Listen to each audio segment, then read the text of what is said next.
এদিকে যাদবপুরে পড়ুয়ার মৃত্যুতে খুনের মামলা রুজু। ওই পড়ুয়ার মা বাবার অভিযোগের ভিত্তিতে খুনের মামলা। রৌনক রয়েছে আমার সঙ্গে ফোনে। রৌনক, অনামিকার মা বাবা কি অভিযোগ করছেন?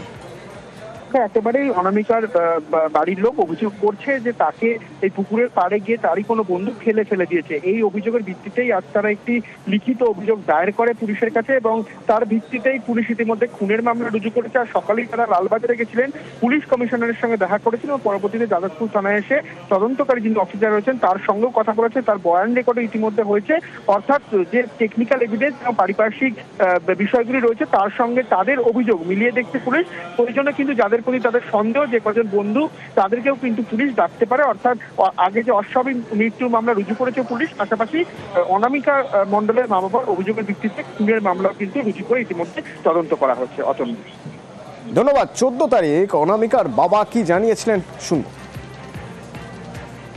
হয় ওকে কেউ ডেকে নিয়ে গেছে, ওখানে কিছু বলেছে যেটাতে ও রাজি হয়নি, তারপর ওকে ধাক্কা দিয়ে ফেলে দিয়েছে। হাতের এই দুটো জায়গাতে ছোট ছোট দাগ পেয়েছি, লাল, ধাক্কা মারলে কোথাও এরকম আঘাত পেলে যে দাগ হয় সেই দাগ দুটো ওর হাতে দেখেছি আমরা। ও হঠাৎ করে জলে পড়ে যায়নি, ওকে ধাক্কা দিয়ে ফেলে দিয়েছে, কিংবা ওর ওপরে হয়তো কোনো আক্রোশ ছিল অনেক দিনের, ওকে হয়তো কিছু বলার জন্য ওখানে ডেকেছে।